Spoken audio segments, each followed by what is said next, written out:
I joked at a family BBQ about how tiny he is. Now I'm eating alone every night. Throwaway account because I need absolute anonymity, and because the quiet in my house is currently louder than any fight could ever be. I am sitting here staring at a perfectly clean kitchen, and I am completely freaking out. I need to know if anyone else has dealt with a man who punishes you by just disappearing emotionally. I hate writing this. Honest to God, I do. I'm the person who makes things happen. I'm the one who runs the room. I'm magnetic. I'm funny. I'm the reason people actually RSVP to our parties. Trey? He was always the steady, silent background, the gorgeous, well-paid foundation that allowed me to shine. I've always given 90% of the effort just to keep our lives interesting. It wasn't my fault I had to seek out attention where it was actually appreciated. People always told me we were goals, but behind closed doors, our biggest issue was just that Trey didn't get my sense of humor. I always thought you could joke with your partner about anything. Your husband is supposed to be your best friend, right? But Trey was always so sensitive, so predictable, so focused on his boring construction projects. His inability to relax and enjoy the chaos is the real problem here. And now he's leveraging that silence against me, and I can't stand it. The sound that haunts me most isn't him yelling, which is what I deserved. It's the quiet. The kind that settles into a room when there's no laughter left, no one to impress, and no second plate on the table. I'm freaking out that he's already gone, but he won't give me the satisfaction of a final argument. He's just letting me twist in the wind. I have to start at the beginning, because you need to understand how much I ruin things.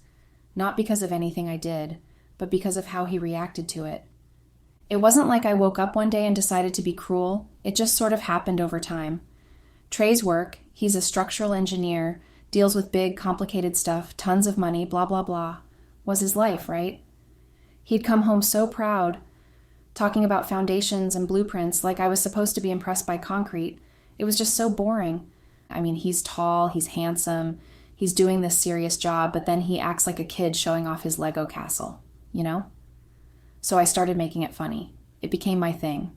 We'd be out with friends and someone would ask what Trey did, and before he could even open his mouth, I'd jump in. Oh, Trey? He's a professional babysitter for buildings. He just makes sure they don't fall over. Very simple work, really. And I'd laugh, and everyone else would laugh, because I'm genuinely funny. Trey would just get that tight, flat look, like a deer caught in headlights, and silently take a sip of his beer. The worse I treated him, the quieter he got. It was a vicious cycle that I didn't care to break. I'd watch him spend hours in his home office, meticulously reviewing schematics and plans, and I started calling it his little model train club. I told his own mother in front of a full table of family that Trey was emotionally unavailable because he only cares about things you can measure with a ruler. It was comedy. It got a huge reaction. But the final straw for him, before the bar thing, was when I did it at a work dinner. I had a little too much wine, and when someone praised his success, I leaned over, slurred something about how all that money can't buy him a personality, and said his whole career was just glorified sandbox construction. I was the center of attention for the rest of the night. He didn't say a word to me on the drive home. Not one. After that, he stopped fighting. He didn't try to tell me about his day. He didn't even try to fix the jammed door in the hall. He just put a Post-it on it that said, "Structural integrity compromised. Do not use." It was pathetic. He just started retreating. He'd disappear immediately after dinner, not to the garage or a workshop. No, he'd go straight to his office and lock the door. He never did that before. I'd try to follow him, try to talk to him through the wood, maybe tease him about being a hermit, but he wouldn't answer. He'd be in there for hours, and the only sound would be the soft hum of his computer and the click of his drafting tools. It was his little fortress. He was using the office to run away from me. I should have been furious that he was being so overdramatic, but honestly, it just fueled me to be louder. I should have realized that every single time that lock clicked, he was silently unclicking himself from our marriage. But things changed for the worse that night. I remember it perfectly. It was a firm dinner, one of those awful things where they make the engineers get up and network with clients. Trey hates public speaking, obviously. We were sitting at the big table, and Trey was asked to say a few words about a new development project. You could see the fear in his eyes. He went up there, pale as a ghost, and was stumbling through a toast. Seriously, it was painful to watch. I had had a little too much wine, and I saw my opening. I leaned over to his boss's wife, Sue, and I said it loud enough for the whole table to hear. With that fake, bright laugh I use when I'm being cruel, he couldn't build a single coherent sentence to save a life. Sue laughed nervously, because I'm the one who runs the room, but Trey, up at the front, stopped talking. He heard me, he saw Sue laughing, and he just finished his toast in 2 clipped, terrible sentences and came back to the table. That's what started the fight that night. The ride home was pure, radioactive silence. We didn't exchange a word. When we pulled into the garage, Trey didn't even bother turning off the car. He just sat there, staring straight ahead at the wall. He didn't raise his voice. He just looked at me, calm and terrifyingly final. He finally spoke. "You're a cruel person, Lisa, and I am done being your punchline. Done, Lisa." I didn't wait. I walked into the house while screaming at him. I couldn't hold it in anymore. I needed him to fight back, to match my energy. "I'm cruel? What about you sitting there judging me all night? You checked out of this marriage months ago. I'm tired of your silent judgments, Trey. I'm tired of being married to a man who treats happiness like a structural flaw." My voice was shaking, out of control. I saw red. How dare he end it like that? How dare he blame me when he was the one who had made our life so dull? I screamed something completely childish. I think I told him I'd go find someone who actually appreciated my personality, grabbed my keys and my purse, and slammed the front door so hard the house shook. I didn't drive to a friend's house. I didn't drive to my mother's. I drove straight to a loud, sticky bar on the other side of town where I knew no one would recognize me. It was called The Dive, and it smelled like stale beer, sweat, and desperate mistakes. It was perfect. I ordered 3 shots of whiskey, back to back, leaning on the sticky bar. I needed the validation. I needed someone, anyone, to tell me I was still that girl. The magnetic one, the one Trey was stupid for letting walk out. And then I met Jake. He was huge, loud, all easy laughs and terrible tattoos, but he looked right at me like I was the only thing that mattered. Not my job, not Trey's job, just me. We started talking, and I felt that familiar, desperate rush of being seen. He told me I was the funniest woman he'd ever met. Of course, I didn't mention Trey. I just let him think I was single and heartbroken. He bought me a vodka tonic, and I downed it faster than I should have. The alcohol was thick, pushing the guilt down until all I felt was reckless, raw desire. We moved away from the main bar area into a booth in the darkest, grimiest corner near the bathrooms. The hookup was messy and frantic. It wasn't romantic. It was a desperate, angry act. I just wanted to be wanted in a way that had nothing to do with blueprints or mortgages. It was cheap, it was pathetic, and it was over in maybe 15 chaotic minutes. I pulled back, breathing hard, feeling the immediate crash of shame and disgust. What had I done? I scrambled to fix my dress, my hair. I told Jake I had to leave. He just shrugged, totally indifferent, already checking his phone. I stumbled out of the booth and started walking toward the door, my heart hammering with panic. But I didn't make it out. The heavy steel front door swung open, and there he was. Trey. He wasn't in his usual clothes. He was wearing his old faded gray hoodie and a pair of gym shorts, looking rumpled, like he'd jumped in his car after realizing I hadn't come back. He looked worried, not angry. He hadn't come to start a new fight. He'd come because he was scared by how hard I slammed the door and how long I'd been gone. He was just being the dependable husband I didn't deserve. He saw me instantly, and he saw him, the stranger Jake, sitting alone in the booth I was just leaving. He saw my smeared lipstick, my messy hair, the look of terror frozen on my face. Trey didn't shout. He didn't rush me. He didn't curse. He just stopped dead in the doorway. He looked at me, then at the stranger, then back at me. And his face, which had been anxious and tired, just went blank. Not angry, not sad, just empty. He stood there for maybe 20 seconds, the longest, most devastating seconds of my entire life. Then he simply turned and walked out, closing the door softly behind him. No drama, no confrontation, just gone. I ran out into the street screaming Trey's name, stumbling over the curb, but his headlights were already disappearing down the highway. I went home to an empty house and the chilling certainty that I had finally, permanently broken something. He was gone for 7 days. 7 days of silence. I called his mother. I called his office. I even called his assistant, begging for a sign. His mother, bless her sensitive heart, just sighed and said, "Lisa, he needs time to think." I didn't panic, not really. I knew Trey. He was heartbroken, sure, but he wasn't a quitter. He was a fixer. I figured he was crying in his childhood bedroom, being coddled by his mom and feeling all his feelings. He'd be back when he ran out of clean shirts and realized he couldn't face work without my support. I cleaned the house, bought his favorite coffee, and told myself he was just having a dramatic moment. He needed to vent his pain, and then he'd realize I was worth the trouble. When he finally came back, he didn't come to me. He arrived while I was out, and I found his car in the garage. He went straight to his office, and he locked the door. This time, I didn't try to tease him through the wood. I just listened to the lock click, and I knew that the man who returned was not my husband anymore. He was just a polite, cold stranger who used our home as his legal staging ground. I thought he was just hiding his grief.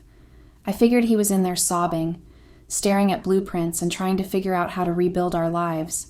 But I did start noticing a few things that felt off. He would go to the mailbox first thing every morning, always pulling out any thick, serious-looking envelopes and immediately taking them to his office. If I asked what it was, he'd just say, "Work stuff, very sensitive." Then, one morning, I noticed a piece of mail he missed, a heavy, textured envelope addressed to him from a law firm I didn't recognize. Divorce and Family Law, P.C. quote, was printed subtly on the return address. My stomach flipped, but I told myself it was for a client. He handles big projects. Lawyers are involved. He was just being dramatic. He moved into the guest room quietly. He left his wedding band on, which was my victory. He maintained a terrifying, icy politeness.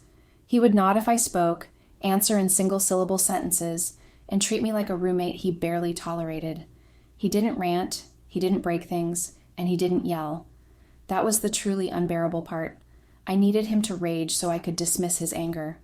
Instead, he was just patient. He was watching me. He was waiting. And I, being the idiot I am, still didn't learn my lesson.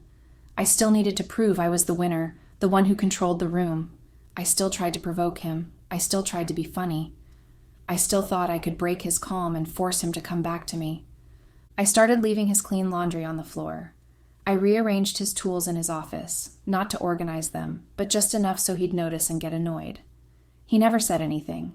He'd just pick up the clothes or resort the wrenches, all with that terrifying calm. I still didn't learn my lesson. I needed to prove I was the winner, the one who controlled the room. I needed to prove that my charisma was stronger than his cold, methodical silence. Then came the final event, the one that proved I was utterly hopeless. The barbecue. It was my cousin's engagement party, a big backyard barbecue, 60 people, everyone we knew. Trey had agreed to come, saying only, "I will be there as your spouse for appearances." I took that as a huge win, a sign that he was wavering, a sign that I still had the power. I dressed flawlessly, ready to remind him and the world that he was lucky to have me. He was actually doing great at the party. He was grilling, laughing with my cousins, talking calmly about a new city development project. The attention was on him, not me, for the first time all day. I couldn't stand it. It felt like he was showing off how perfectly normal he was without me. He was acting too stable, too charming. He was ruining my narrative that he was a sad, broken man sobbing in the guest room. I walked over to the grill, drink in hand, and watched him flip a burger. He didn't even acknowledge me. That did it. That look of cold indifference. It was worse than the cheating discovery. It meant he didn't care enough to even fight for my attention. I had to shock him back into submission. I had to deliver a blow so public and so brutal that he would have no choice but to drop the act and deal with me. "Hey, Trey," I said, loud enough for a few people nearby to hear. I leaned in but kept my voice booming. "You know, all these people are so impressed by your structural genius." He slowly turned, tongs in hand, and that cold look was back. "Lisa, don't." I laughed brightly, playing to the invisible audience I always craved. No, I'm serious. It's so impressive how you build things. I just wish everything else wasn't miniature, Trey. Everything is only big when he's calculating the cost of lumber." The silence that followed wasn't the kind you could laugh off. It was the kind that makes the birds stop singing. People gasped. My dad, who was standing nearby, dropped his beer bottle. Trey just stared at me. He looked down at the tongs in his hand, placed them neatly beside the grill, and wiped his hands on the towel. He looked at me one last time, a look of profound, exhausted pity, and then he just walked away. He got in his car and drove off. That was my retirement party from the marriage. I didn't cry. I didn't panic. I stood there, fixed in place, feeling a rush of cold triumph. I had done it. I had finally broken his silence. He had run away, proving he was the weak one who couldn't handle the spotlight. I still have the power, I thought. He'll call me later, begging me to explain myself. 2 hours later, a courier showed up at the party. He was carrying a small, perfectly square, heavy box addressed to me. It wasn't divorce papers. It was a 7-inch miniature model of our house, made entirely out of steel and painted matte black. I opened it on the back deck, with my sister trying to pull me away.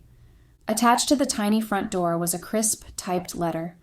Lisa, the marriage is over. You destroyed the foundation. You cheated on me with Jake at the dive on the night of the 15th of the month.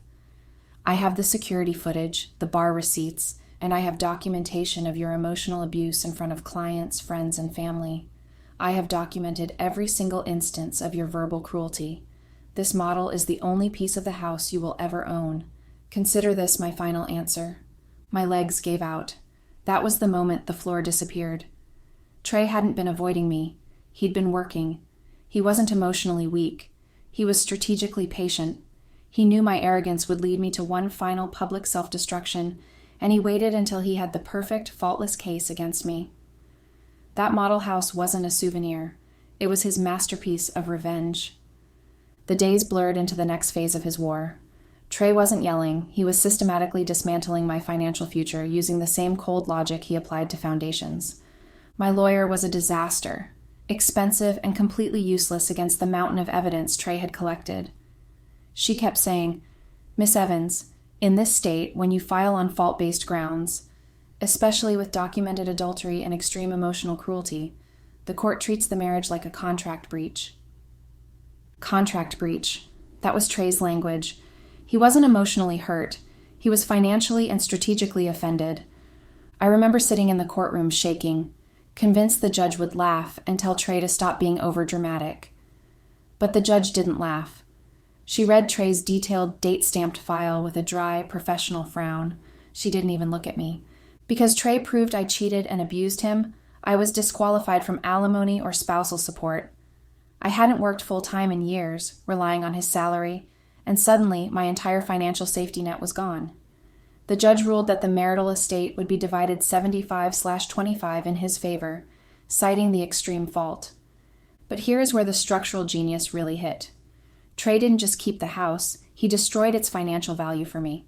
He had documentation ready, signed by the city engineering firm he works with, detailing a major undisclosed foundation flaw in our property, a flaw that had been noted on the original blueprints but ignored. He argued that fixing it would cost over $75,000, which he would now have to front, making the house an immediate liability. He had it legally documented and notarized. He basically proved the house was a financial burden, not an asset, when it was finally split. I was forced to liquidate the little I had to pay the lawyer. Trey didn't buy me out. He paid me one lump sum, legally documented as the fair market value minus the cost of the structural repairs, which he claimed made up the majority of my 25% share. He took the mortgage, took the responsibility, and left me with almost nothing but debt.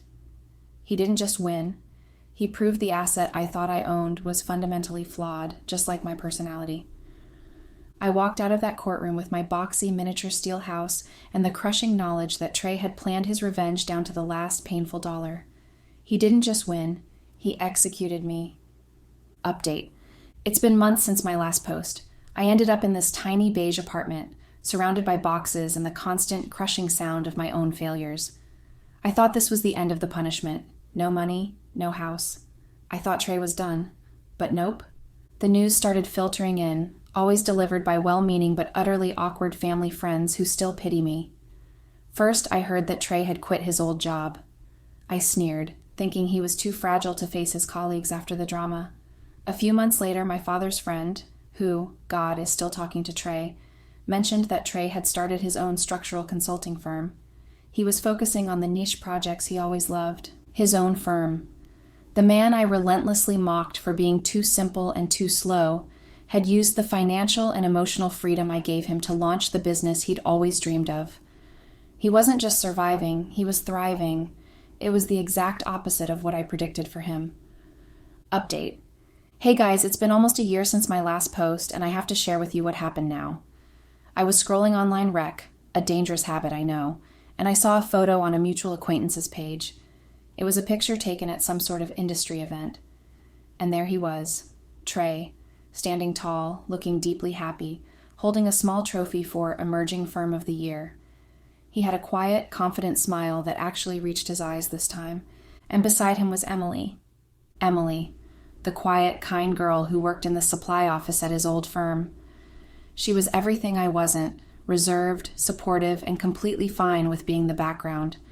She was looking up at Trey with pure, uncomplicated adoration. But it was what she was holding that finished me. She wasn't holding a purse or a drink. She was gently cradling a round, prominent bump. She was visibly pregnant. Trey had taken the life I threw away, the stable home, the passion, the commitment, and given it to someone else. He didn't just replace me, he downgraded. The punishment wasn't the loss of the money or the house. It was the crushing, agonizing realization that Trey's life became profoundly better the second I was removed from it. That was his masterpiece. He proved that the core structural flaw in our marriage wasn't the foundation. It was me. He didn't need to win a single argument. He just needed to win the future. And he did. I lost everything, and he gained everything, including a family I never truly appreciated.